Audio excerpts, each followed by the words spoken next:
Hello class 5. So yesterday we did what is wildlife trade, कौन से animals को हम हंट करते हैं and how to protect the wild life को प्रोटेक्ट कैसे कर सकते हैं।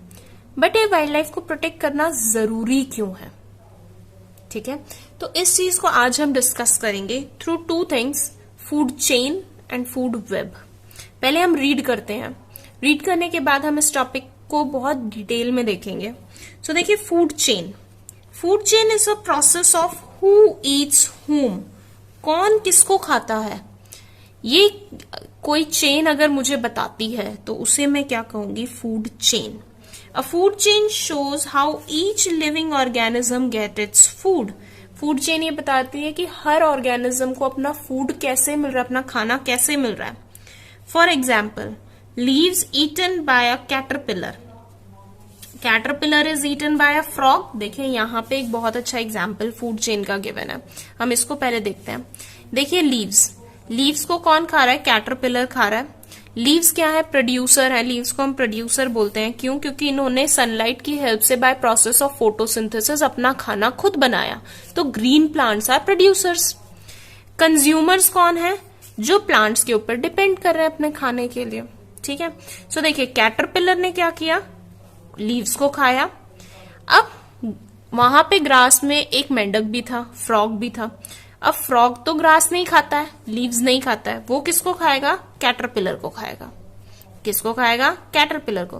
प्लांट्स को खाया कैटरपिलर ने, कैटरपिलर को खाया फ्रॉग ने। अब फ्रॉग को कौन खाएगा, स्नेक। फ्रॉग को कौन खाएगा, स्नेक। और स्नेक को फिर कौन खाएगा, आउल, ठीक है ना। So this is a food chain, ये पूरी एक चेन है, किसने किसको खाया, यही हमने बात की, हु ईट्स हुम।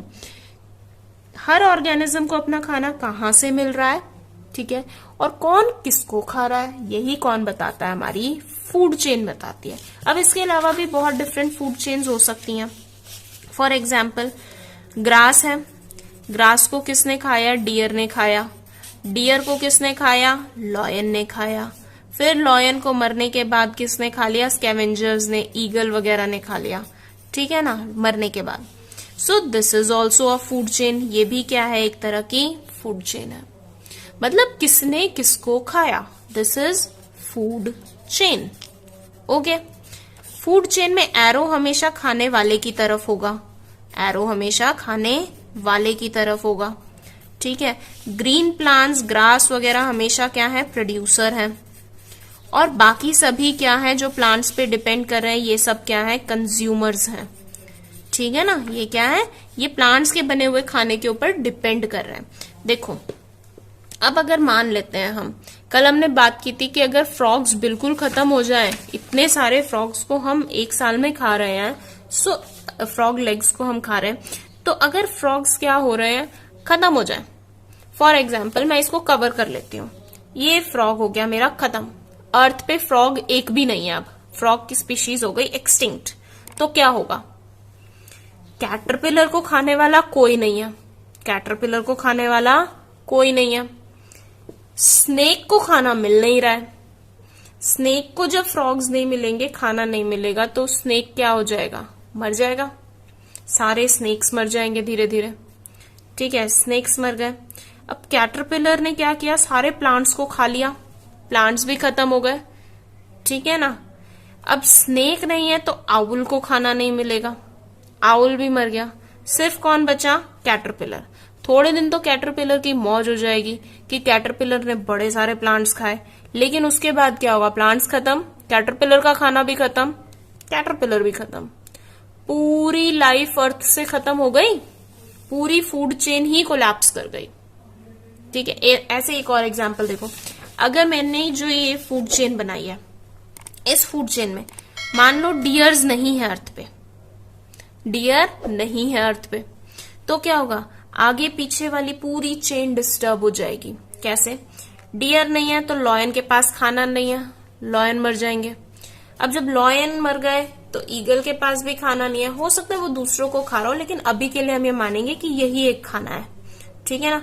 ईगल मर गया तो क्या होगा, ग्रास बहुत बड़ी बड़ी हो जाएंगी अर्थ पे, इंसेक्ट्स बहुत ज्यादा इंक्रीज हो जाएंगे, ग्रास खाने वाले छोटे छोटे इंसेक्ट्स, ठीक है ना। तो क्या हो रहा है, पूरी की पूरी जो चेन है वो डिस्टर्ब हो रही है अगर हम किसी एक को भी क्या करते हैं, रिमूव करते हैं वहां से। मतलब अगर एक भी एनिमल क्या हो जाता है, एक्सटिंक्ट हो जाता है, तो उसका इफेक्ट पूरी फूड चेन पर होगा। ठीक है, नेक्स्ट देखिए, food chains are found in all habitat such as deserts, water plains, हर जगह मिलते हैं फूड चेन। जहां लिविंग ऑर्गेनिजम्स हैं वहां हर जगह फूड चेन होगी। ठीक है ना।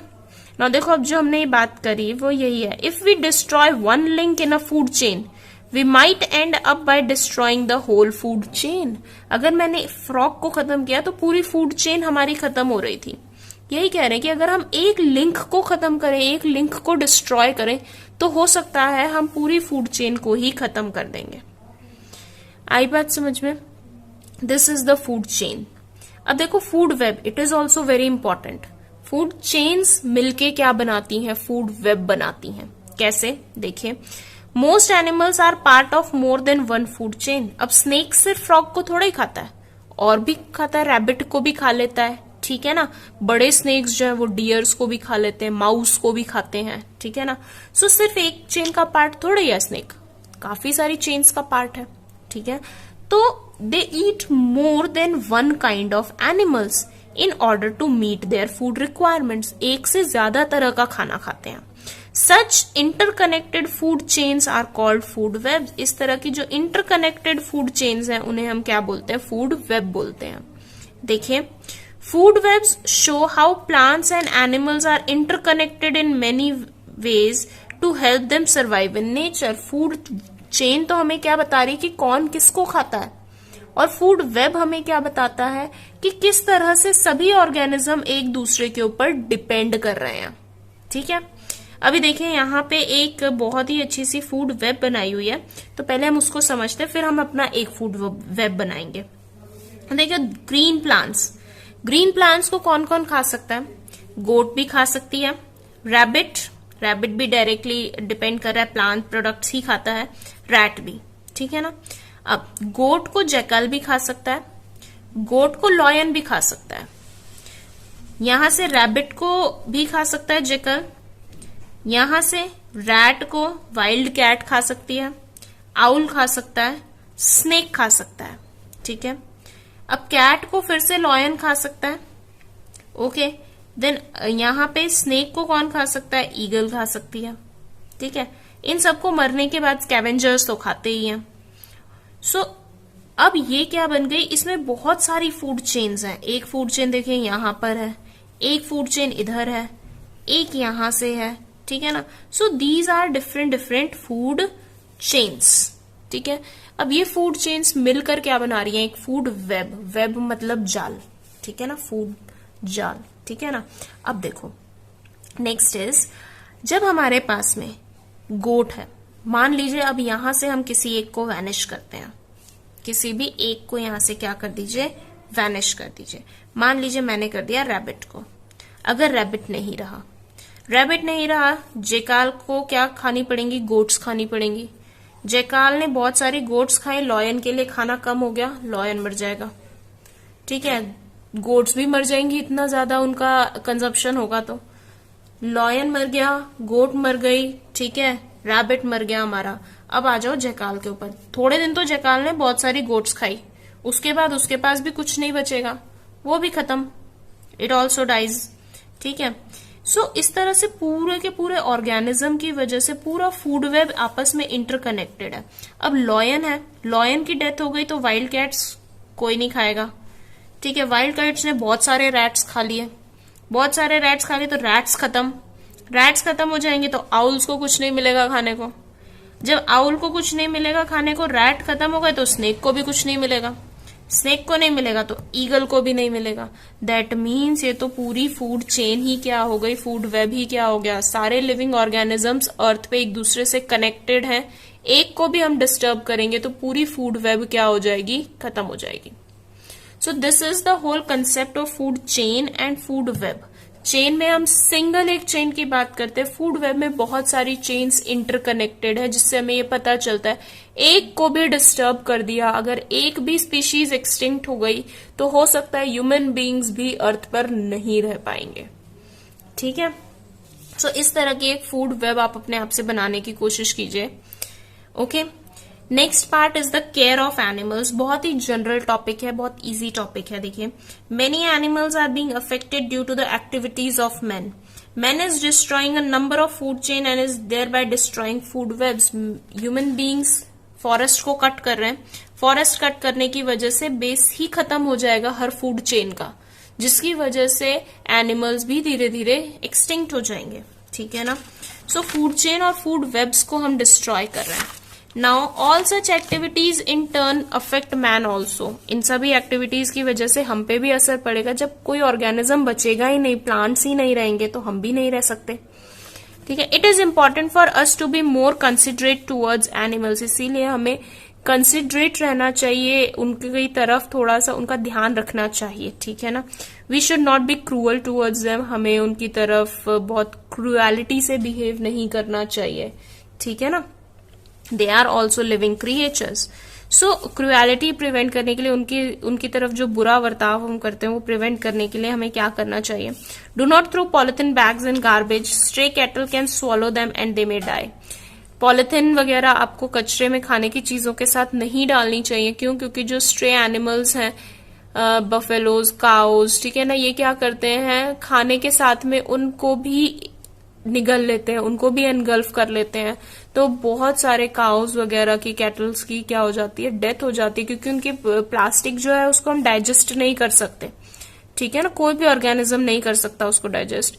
सो इसीलिए वो उनके स्टमक में कलेक्ट होता जाता है, इकट्ठा होता जाता है, और धीरे धीरे करके उनका स्टमक को वो क्या कर देता है, एक तरह से रोक देता है, आगे चीजें नहीं जाने देता है। ठीक है ना, ब्लॉक कर देता है, और जिसकी वजह से उनकी डेथ हो सकती है। So we should not throw polythene bags in garbage.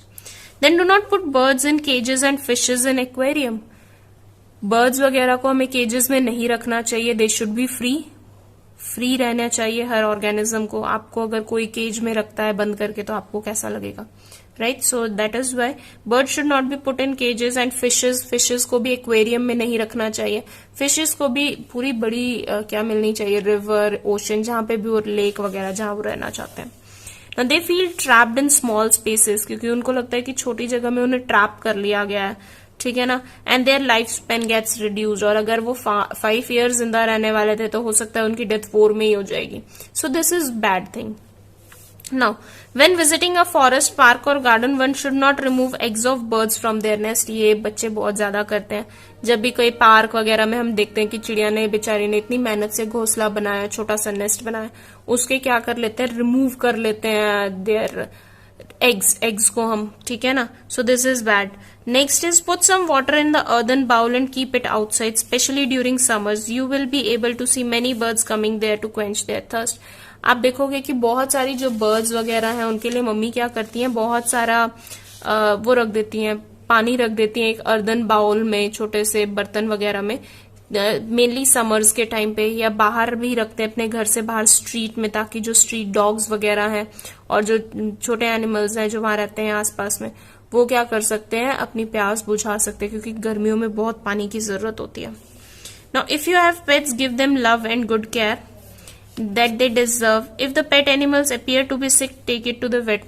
अब देखो, अगर आपका एनिमल जो है, पेट एनिमल्स को तो हम सभी बहुत अच्छे से लव एंड केयर देते हैं, लेकिन अगर हमारा एनिमल बीमार है, तो जरूरी है कि हम उसे किसके पास लेकर जाएं, वेट के पास लेकर जाएं, उनके डॉक्टर्स के पास लेकर जाएं।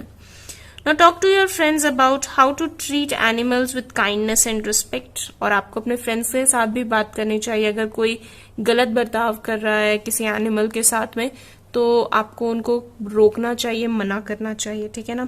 B a good role model.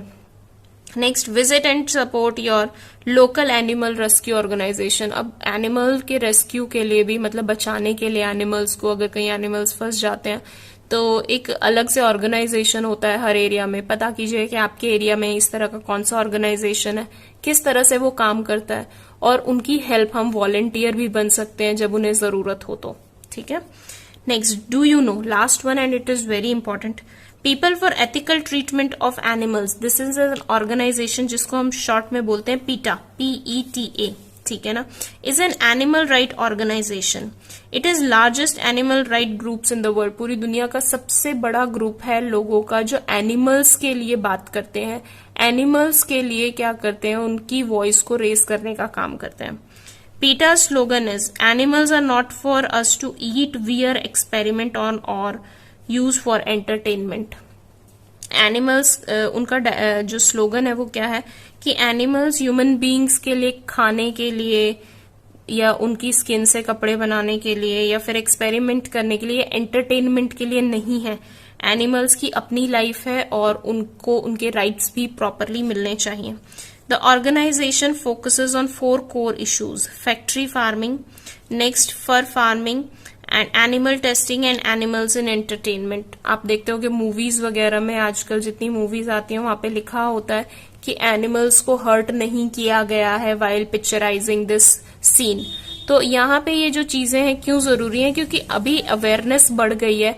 इस तरह का जो ऑर्गेनाइजेशन है PETA, ये बहुत एक्टिवली काम करता है पूरी दुनिया में, और कहीं पे भी अगर एनिमल्स के साथ गलत हो रहा है तो ये उन लोगों को पनिशमेंट भी देते हैं, ठीक है ना, थ्रू लीगल तरीकों से, ठीक है ना, और ये उनके खिलाफ आवाज उठाते हैं. So it is very important कि हम अपने आसपास में ध्यान रखें कि कहीं ऐसा ना हो और हम खुद ना करें, ठीक है. So with this the chapter is over. Keywords are very much simple, तो ये आप अपने आप कर सकते हो.